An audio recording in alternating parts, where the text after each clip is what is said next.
Դիանա Գրիգորյանի «Վերջին զանգ» սերիալում Բագրատի մահը դարձավ հերթական ցավալի կետն այս պատմության բարդ ու հուզիչ շրջադարձերում։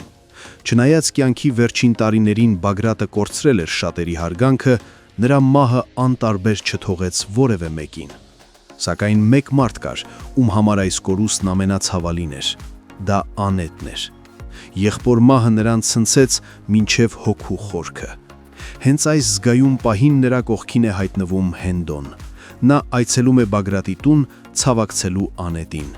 Բայց դա ընդամենը ձևական այց չէր, Հենդոն գալիս է անկեղծ խոսքերով ու իրական մտահոգությամբ։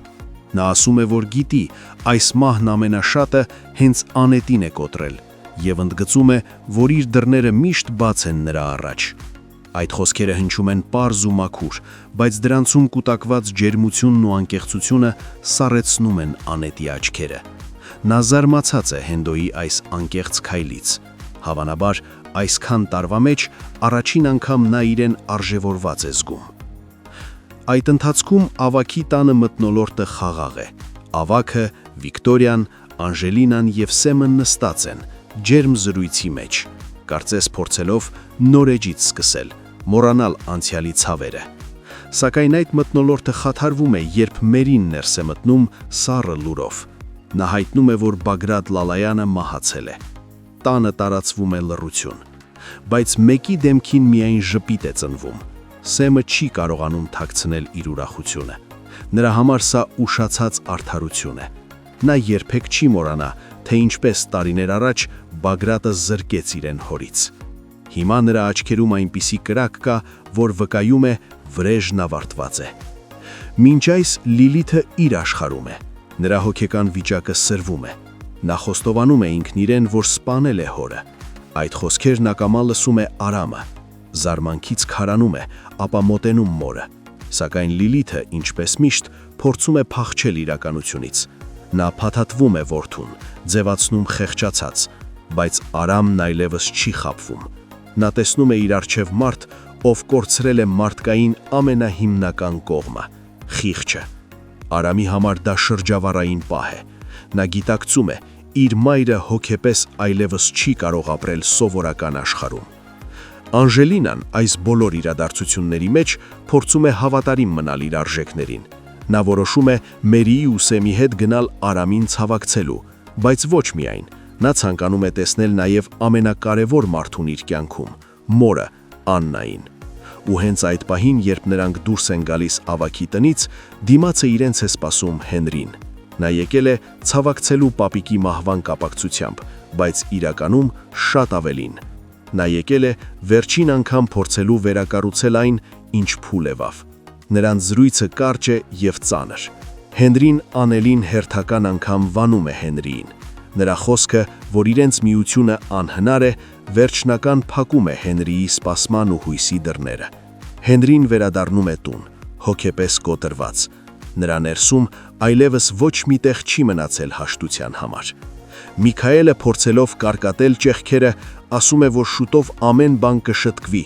որ ինքը խոսել է Աննայի հետ եւ համոզել նրան, որպեսզի Աննան փորձի համոզել դուստրին։ Սակայն Հենրին այս անգամ անսպասելի է լինում անգամ իր հոր համար։ Նա ասում է, որ Անժելինան իր կյանքում այլևս գոյություն չունի։ Ոչ ոք եւ ոչինչ չի կարող փոխել իր որոշումը։ Հենրին վերջապես ազատում է իրեն անցյալի կապանքներից, հայտարարելով, որ ջնջել է Անժելինային իր կյանքից։ Այս խոսքերից հետո անգամ Միքայելը ապշում է։ Եվ ահա հաջորդ առավոտյան, առանց երկար սպասելու, Հենրին զանգում է Անժելինային։ Չկա նե մեղմություն, նե հորդոր, նե հույս, միայն կոնկրետություն։ Նա ասում է, որ հանդիպում է նշանակված ԶԱԳՍ-ի մոտ իրենց պաշտոնական բաժանություն գրանցելու համար։ Անժելինան քարանում է։ Նրա համար սա դառնում է անսպասելի հարված։ Նա գիտեր, որ Հենրին վիրավորված է, բայց երբեք չէր պատկերացնում, որ վերջը այսքան մոտ է, այսքան վերջնական։ Սերը չի մեռնում աղմուկով, սերը մեռնում լուռ։ Հարգելի հետևորդներ, ինչպես կվարվի Արամը, իմանալով, որ Լիլիթն է սպանել Բագրատին։ Գրեք մեկնաբանություն։ Լավ կհանգստանաս, էլ ոչ մի ձև քեզ նեղություն չեմ տալու, տեղը տասա։ Առավոտյան արթնացել եմ 8-ին։ Գնացել եմ մազերի մեյքափի, հետո եկել եմ նկարահանման։ Առավոտից մինչև այսպահը ոչ մի րոպե կաբլուկներս չեմ հանել։ Եթե ձեր հարսանիքին դուք հնարավորություն ունեք նստեք, կանգնեք, դուք որոշեք ինչ անեք։ Այստեղ չկա այդ հնարավորությունը, դուք անում եք պարտադրված այն, ինչ որ ձեզ ասում են,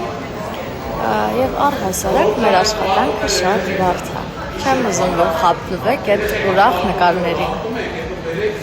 Մեջքիս ցավից մահանում եմ ու մահու չափ սոված եմ։ Ինչպես հասկացել եք, վերջի զանգը շատ լավ անակնկալ ունի իր սիրելի հետևորդների համար։ Մենք աշխատում ենք։ Ուրեմն մենք հարսանիքի սեղանին նստած ենք, մամաս ասանք է, ասաց սպաս ասանք է, համեմ բեր։ Ես գիշերվա կեսնի որտեղ եմ համեմ ճարեմ, մեկը տեսնում եմ, այս ամեն ինչը դնել եմ կլաչիս մեջ։ Չէ, սալֆետի մեջ փաթաթ։ Պետք է ռեզին գցել, բայց տենց են, չէ՞ վաճառը։ Հարսանիքի սեղանից համեմ, շնորհակալություն ռոբտը։ Մի քիչ թարքուն տարեկան։ Դու խոշտի։ Շիկինոլայի մարքշուպ։ Գեղեցիկ անակնկալ, այսօրվանից Աննան ունի 2 աղջիկ, իսկ մեր գեղեցկուի հարսիկը ունի 2 մայրտուշ։ Կներես պապ, բայց պիտի դիմանաս, որ նորմալ մշակ եմ։ Արա, անելիքդ արա, դու ինձ կներես, որ ես վիճակով դիմացդ նստած եմ, հերիք չի ստիպված ես վերքերս մշակել։ Պապ, ես ստիպված ոչ մի բան չեմ անում։ Մի ընտանիք ենք վայելով պիտի անեմ։ Պապ, ոնց ես։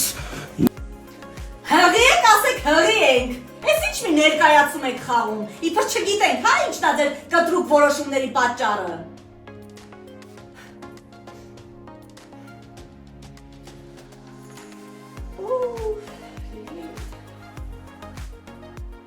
Հարցեր եք տալիս հեռուստասերիալից, արդյոք մենք վերջում միասին ենք լինելու, անկեղծ չգիտեմ, իսկապես չգիտեմ ավարտը, մենք անգամ ընթացքը չգիտենք, բայց ըստ իմ լոգիկայի, ես որպես հեռուստադիտող, կարծում եմ, որ այո, շատ դժվարությունների միջով ենք անցնում, բայց եթե ուղիղ համեմատականներ տանենք իրականության հետ, ապա չէ, միասին չպիտի լինենք, որովհետև Եզակի դեպքեր են, երբ իրապես հաղթում է սերը ու ամեն ինչ լավ է լինում։ Իհարկե քուր ու եղբոր հետ կապված չէ, բայց սիրելու հետ կապված է։ Ունեմ վառ օրինակներ, որ չէ, իրականում սերը չի հաղթում։ Մենք կլինենք լավատես այս պրոյեկտում եւ կմտածենք, որ սերը հաղթելու է։ Փոքրիկ անդրադարձ անել ձեր լավ մեկնաբանություններին, լավ խոսքերին։